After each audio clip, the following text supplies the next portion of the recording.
Ketika orang itu melihat bahwa Petrus dan Yohanes hendak masuk ke bait Allah, ia meminta sedekah. Mereka menatap dia dan Petrus berkata, "Lihatlah kepada kami." Lalu orang itu menatap mereka dengan harapan akan mendapatkan sesuatu dari mereka. Tetapi Petrus berkata, "Emas dan perak tidak ada padaku, tetapi apa yang kupunyai kuberikan kepadamu. Demi nama Yesus Kristus, orang Nazaret itu berjalanlah." Lalu ia memegang tangan kanan orang itu dan membantu dia berdiri. Seketika itu juga kuatlah kaki dan mata kaki orang itu. Ia melonjak berdiri lalu berjalan kian kemari dan mengikuti mereka ke dalam bait Allah. Berjalanlah dan melompat-lompat serta memuji Allah. 3, 2, 1. Lalu mereka mengenal dia sebagai orang yang biasanya duduk meminta sedekah di gerbang indah bait Allah, sehingga mereka takjub dan tercengang tentang apa yang telah terjadi padanya. Amin. Demikian jawab pembacaan kebenaran firman Tuhan. Saudara yang terkasih dalam Tuhan kita Yesus Kristus, hari ini kita mau belajar dari cerita dari saudara kita, Pak Petrus, yang dimana kita ketahui Petrus ini adalah salah satu dari murid Tuhan Yesus. Ya, Tria langsung respon, ya. Jadi saudara yang terkasih dalam Tuhan, kita tahu Petrus ini adalah murid Tuhan Yesus. Tapi suatu ketika saudara yang terkasih dalam Tuhan, yang kita sudah belajar banyak mungkin, kita tahu bahwa ketika Yesus ditangkap, dialah salah satu murid yang mengikuti Yesus. Yang lain kemana? Pergi meninggalkan Yesus.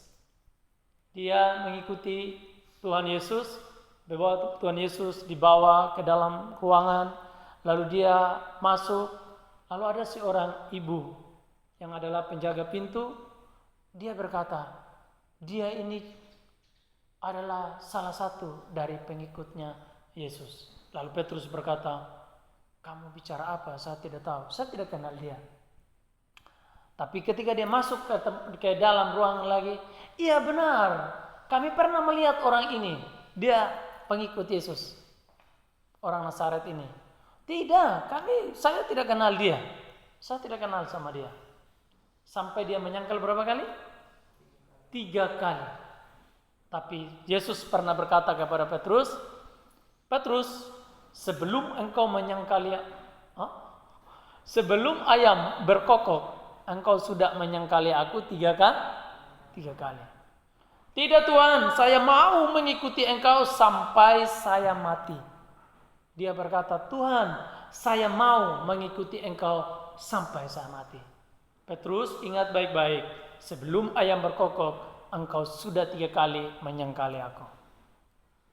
Dengan demikian tetap berbesar hati, Petrus dia berkata, saya mau mengikuti engkau.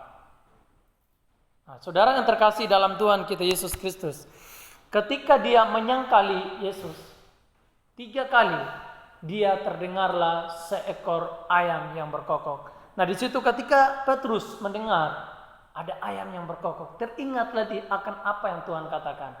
Lalu dia mulai sedih, dia mulai menangis dalam hatinya.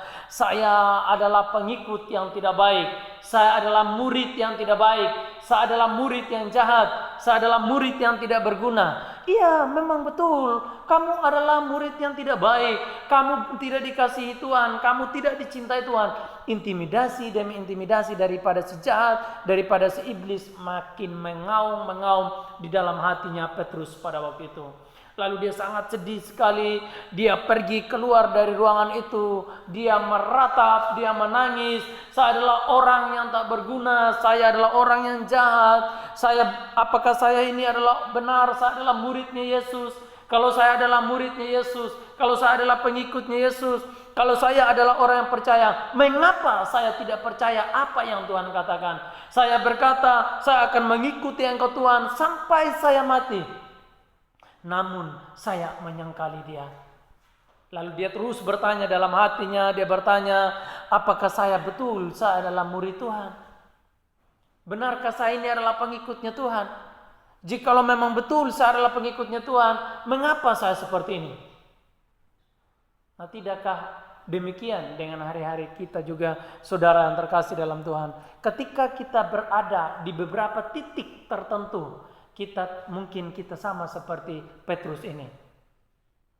Mungkin kita pernah berkata, sebelum saya ada di dalam Kristus Yesus, sebelum saya percaya sama Tuhan Yesus, hidup saya seperti ini, hidup saya masih baik, hidup saya masih mulus, saya tidak pernah mengalami ini, tidak pernah mengalami ini. Tapi kenyataannya ketika saya ada dalam Dia, kok kehidupan saya seperti ini. Mungkin kita pernah berada di titik-titik demikian.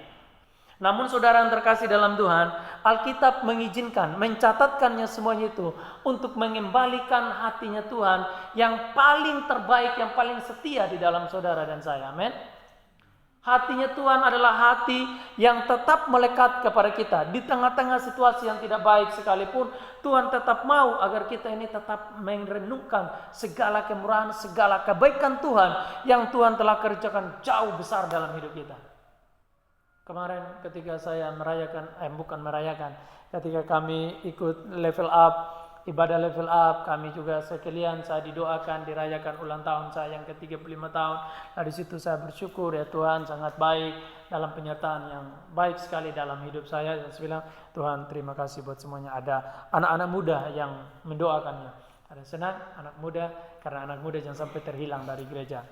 Jadi saudara yang terkasih dalam Tuhan kita Yesus Kristus, ketika Yesus ditangkap, disiksa, dianiaya sampai Yesus mati, tetapi orang yang paling pertama pagi-pagi benar yang lari ke kuburan adalah Petrus.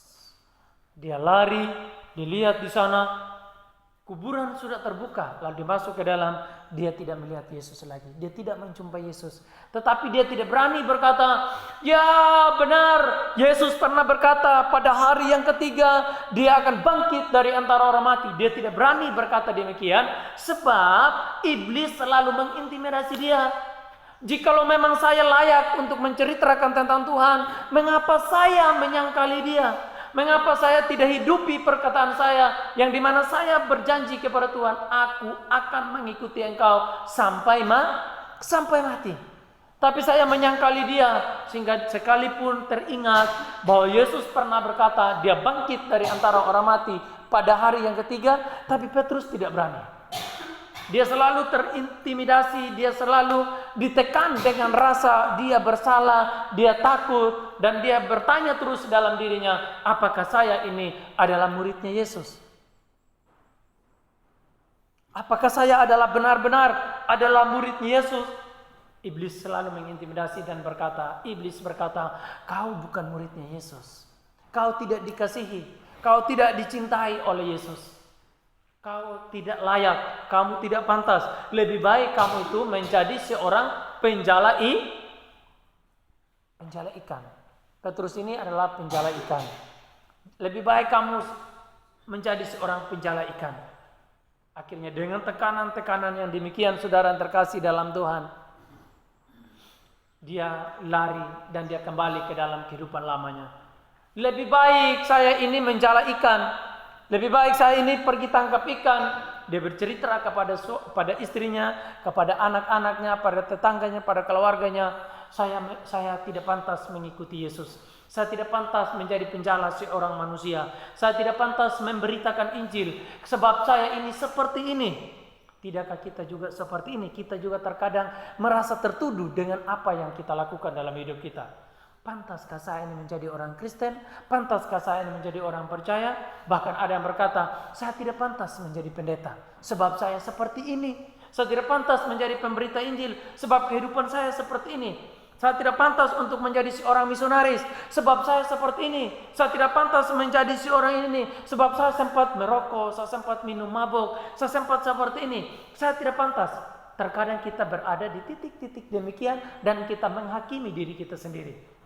Tetapi saudara yang terkasih dalam Tuhan, dengan peristiwa yang terjadi dalam kehidupannya Bapak Rasul Petrus ini, firman Tuhan mau mengembalikan, mau memberitahukan kepada kita bahwa kita jangan hidup di dalam kehidupan kita sendiri. Kita jangan hidup menurut pikiran kita sendiri, tetapi biarlah kita hidup menurut apa yang Tuhan katakan. Pada waktu itu Bapak Petrus dia pergi kembali, dia beritahukan istri, anak, tetangganya semua, dia ambil jalannya dan dia kembali menjadi seorang penjala ikan. Tetapi tidak terhenti di situ. Kasih Tuhan tidak pernah terbatas hanya sampai di situ. Juga Tuhan tetap mencari dia. Tuhan mendatangi dia. Dia sementara merawat jalannya, membersihkan jalannya. Lagi perkataan yang kedua dia berkata, biarlah engkau sebarkanlah jalanmu ke sebelah kanan. Kamu akan mendapatkan ikan. Lalu di sana dilakukan oleh Bapak Petrus. Dia menebarkan jalannya dan Petrus mendapatkan ikan yang begitu banyak sekali. Teringatlah di mana yang pertama kali Yesus menangkap Petrus itu, yaitu di tepi pantai. Karena Yesus berkata, kamu bukan lagi menjadi penjala ikan, tapi kamu menjadi penjala manusia. Nah, disitulah lalu mereka makan bersama. Karena Yesus bertanya kepada mereka, apakah kalian mempunyai lauk pauk? Tidak ada, sebab sepanjang malam juga kami cari ikan, tidak ada. Lalu Yesus suruh mereka tangkap ikan di sebelah kanan itu. Mereka tebarkan jalannya, mereka mendapat ikan yang banyak, lalu mereka bakar dan mereka makan bersama-sama. Dan di situ Yesus mengajukan pertanyaan kepada Simon Petrus. Petrus, apakah engkau mengasihi aku? Lalu di situ diamlah Petrus dan dia berkata, ya Tuhan, engkau tahu aku mengasihi engkau. Lagi dan pertanyaan yang kedua dari Yesus, Petrus, apakah engkau mengasihi aku? Ya, aku mengasihi engkau. Yang ketiga lagi dia bertanya, Petrus, apakah engkau mengasihi aku? Ya Tuhan, aku mengasihi engkau. Gembalakanlah domba-dombaku, kata Tuhan. Nah, di sini maksud dari pertanyaan Tuhan yang ketiga kali itu adalah, itu cocoklah untuk mengingatkan Rasul Petrus, untuk mengingatkan Petrus di mana Petrus pernah menyangkali Yesus sebanyak tiga kali. Dan pulihlah di situ hatinya Petrus, dia sangat besar sekali. Nah, dan dia di situ memiliki sebuah keberanian yang paling terbesar dalam hidupnya, bahwa hati Tuhan yang paling baik telah dia miliki dalam hidupnya. Dan di sini kita mendapatnya di ayat yang ke-6. Petrus 3 ayat yang ke-6 di sini. Kisah Rasul 3 ayat yang ke-6. Tetapi Petrus berkata kepada orang yang lumpuh itu sejak lahir, emas dan perak tidak ada padaku, tetapi apa yang kupunyai kuberikan kepadamu. Demi nama Yesus Kristus, orang Nazaret itu berjalanlah. Saat itulah ketika hatinya dikembalikan, hati Tuhan dikembalikan ke dalam hatinya Petrus. Petrus memiliki sebuah keberanian bahwa dia adalah orang yang telah ditebus, dia adalah orang yang telah dibenarkan, dia adalah orang yang telah disucikan dari segala kejahatannya. Tuhan tidak pernah meninggalkan dia. Dia memiliki sebuah keberanian. Demi nama Yesus Kristus orang Nazaret itu berjalanlah. Sebab bukan itu sebenarnya yang diminta oleh orang yang lumpuh itu. Yang diharapkan oleh seorang lumpuh di situ minta-minta di depan pintu gerbang bait Allah yang suci itu adalah emas, uang, makanan dan lain sebagainya. Tetapi Petrus berkata, emas dan perak tidak ada padaku. Tetapi di sini dikatakan emas dan perak tidak ada padaku, tetapi apa yang kupunyai kuberikan kepadamu. Apa yang kupunyai. Artinya di sini yang dipunyai oleh Petrus adalah dia memiliki keberanian tentang hatinya Yesus. Dia memiliki Yesus dalam hidupnya, dan inilah yang kupunyai. Demi nama Yesus Kristus orang Nazaret itu berjalanlah. Hanya ini yang kupunya, kata Petrus. Emas dan perak saya tidak miliki, tetapi apa yang kumiliki dalam hidupku, ku berikan kepadamu, yaitu demi nama Yesus, orang Nazaret itu berjalanlah. Saat itulah orang yang lumpuh sejak lahir itu, dia berjalanlah. Dia memiliki sebuah keberanian bahwa Yesus sangat mengasihi dia, Yesus sangat mencintai dia. Dan banyak sekali yang dikerjakan oleh Rasul Petrus. Dia sekali berkhotbah 3.000 orang bertobat, dan banyak sekali hal-hal yang dia kerjakan, ketika dia benar-benar dia dipulihkan oleh Tuhan. Tetapi saudara yang terkasih dalam Tuhan, nah bagaimana dengan kehidupan kita? Nah dengan kehidupan kita pun juga mungkin hampir sama dengan Petrus. Terkadang kita berada di dalam titik-titik yang paling terendah, titik-titik yang paling tidak baik, situasi-situasi yang tidak baik, orang tua kita, tetangga kita, sahabat kita, nadum nyunyu mungkana boka renjang kana na garaya nuna lurim seperti ini. Mungkin tetangga kita, saudara kita, orang tua kita mungkin pernah berkata demikian kepada kita. Tetapi Tuhan mengizinkan semuanya itu terjadi dalam hidup kita agar kita tetap bertahan di dalamnya, agar kita memperoleh kemurnian iman di hadapannya Tuhan. Nyuta tahu nama puai pertama ni Miriam itu bisa saja suami kita, istri kita, orang tua kita, tetangga kita tidak senang dengan kita oleh karena kita mengikuti Yesus. Tetapi Tuhan mengizinkan semuanya itu datang dalam hati saudara dan saya. Tujuannya Tuhan agar kita tetap memiliki kemurnian iman atau cara pandang yang benar di dalam hatinya Tuhan. Itulah kita sekarang adalah orang yang telah dibenarkan oleh Tuhan. Kita adalah orang yang disucikan oleh Tuhan. Kita jangan menghakimi diri kita sendiri. Kalau Tuhan berkata, aku telah membenarkan kamu, aku telah menyucikan kamu, ya Tuhan terima kasih. Saya adalah orang yang jahat, saya adalah orang yang hina, saya adalah orang yang kotor, saya berbohong, saya berdusta. Terima kasih Tuhan sudah mengampuni segala pelanggaran dan dosa saya Tuhan. Dan seiring perjalanan kehidupan kita, kita akan senantiasa mengucap syukur di hadapan hadiratnya Tuhan.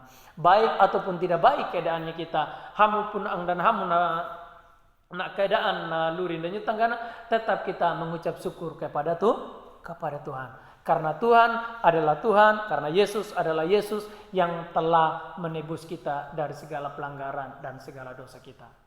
Kita orang benar bukan sejak semula kala, tetapi kita dikatakan orang benar oleh karena pekerjaan Kristus Yesus. Aku datang bukan untuk mencari orang benar, melainkan orang yang berdosa kata Tuhan. Jadi kita semua ini sebelum kita percaya sama Tuhan Yesus, kita semua adalah orang yang berdosa. Tapi setelah kita menjadi orang yang percaya kepada Kristus Yesus, kita bukan lagi orang yang berdosa, tetapi kita adalah orang yang telah dibenarkan, telah disucikan, telah disempurnakan dengan darah Kristus Yesus. Karena kita orang berdosa, makanya kita butuh Yesus. Kalau kita bukan orang berdosa, untuk apa kita perlu Yesus? Kalau kita adalah orang yang benar. Tetapi karena orang berdosa tidak bisa melakukan sesuatu dari dirinya sendiri, sehingga kita harus butuh Yesus yang menyelamatkan kita. Dan cara dia menyelamatkan harus mati, harus manusia, dan manusia yang tidak berdosa. Mencari di dunia manusia yang tidak berdosa tidak ada. Di surga ada yang tidak berdosa di surga. Tapi dia bukan manusia. Bagaimana caranya? Yang bukan manusia itu dia harus menjadi manusia untuk menebus manusia. Jadi Allah yang bukanlah manusia, dia harus datang dalam rupa manusia di dunia ini untuk menebus kita manusia yang berdosa ini. Jadi setelah kita percaya Yesus, kita bukan lagi orang yang berdosa, tapi kita adalah orang yang telah dibenarkan. Dan ini kita hidupi terus dalam kehidupan kita, maka sepanjang perjalanan kehidupan kita akan mendapatkan apa yang Tuhan mau dalam hidup saudara dan saya. Amin. Jadi apapun yang menjadi keadaan kita, realita kenyataan kehidupan kita jangan menghakimi diri kita sendiri. Mari kita belajar dari Bapak Petrus ini, yang dimana kamu tidak layak menjadi pengikutnya Yesus, kamu tidak layak, lebih baik kamu seperti dulu, kamu menjala ikan. Terkadang pun dalam hidup kita seperti ini. Dulu kamu belum bergereja, belum melayani Tuhan, kamu tidak sekolah pendeta, kamu tidak sekolah agama, kamu itu baik sebenarnya keadaanmu. Tapi sekarang apa yang kamu dapat, apa yang kamu terima, apa yang kamu peroleh dari semuanya itu. Lebih baik kamu lakukan ini, lebih baik kamu lakukan ini. Mungkin kita juga sering mengalami hal-hal demikian. Tetapi dari kisah ini mau memberitahukan kepada kita mengikuti Yesus. Tuhan sendirilah yang menyediakan yang paling terbaik dalam hidup kita. Tuhan adalah Tuhan yang menyediakan dan sudah berikan yang terbaik dalam hidup saudara dan saya. Yang paling terbaik. yang paling terbaik dalam hidup kita. Apapun itu keadaan kita, yang paling terbaik itu yang Tuhan sediakan bagi kita. Apapun hari ini adalah yang paling terbaik yang Tuhan sediakan bagi kita. Tetapi hari ini kita tetap terus melakukan yang terbaik, karena bukan sampai dengan ini yang menjadi kerinduannya Tuhan dalam hidup saudara dan saya. Keadaan kita hari-hari ini belum itu, tapi sampai dengan kematian kita, itulah yang Tuhan rindukan dalam hidup kita, yaitu kita tetap ada di dalam Kristus Yesus. Amin. Jangan kita meninggalkan Yesus, jangan buang Yesus. Sekalipun kita ada masalah, jangan tinggalkan Yesus. Tetap kita duduk, kita berdoa, minta pertolongan kepada Tuhan. Kalau kita ada masalah, jangan minta jalan keluar dari Tuhan, tapi minta kekuatan untuk kita tetap bertahan menghadapi masalah yang kita hadapi. Maka Tuhan akan memberikan kekuatan, dan kekuatan itulah yang membawa kita untuk kita memperoleh solusi dari masalah-masalah yang kita alami. Jangan cepat-cepat, Tuhan bereskan masalah ini. Jangan. Tuhan berikanlah saya kekuatan Tuhan agar saya mampu bertahan di dalam pencobaan yang ada ini Tuhan. Ini yang kita minta sama Tuhan. Di saudara yang terkasih dalam Tuhan, di sini ayat yang ke-7, lalu ia memegang tangan kanan orang itu dan membantu dia berdiri. Setelah itu juga kuatlah kaki dan mata kaki orang itu. Ia melonjak berdiri lalu berjalan kian kemari dan mengikuti mereka ke dalam bait Allah, berjalan dan melompat-lompat serta memuji Allah. Seluruh rakyat itu melihat dia berjalan sambil memuji Allah, lalu mereka mengenal dia sebagai orang yang biasa duduk meminta sedekah di gerbang indah bait Allah, sehingga mereka takjub dan tercengang tentang apa yang telah terjadi padanya. Biarlah itu sampai orang-orang yang melihat kita tercengang melihat kita, karena kita tetap berada di dalam Kristus Yesus. Biarlah orang-orang tetangga yang mungkin tadi yang berkata, untuk apa kamu seperti ini, kamu percaya Yesus, kamu kesana, kamu kemari. Biarlah orang itu suatu saat nanti sampai mereka tercengang, kata Alkitab. Artinya sampai mereka takjub dan mereka kagum akan Yesus. Dan biarlah melalui kehidupan kita, orang-orang di luar sana mau datang kepada Kristus Yesus.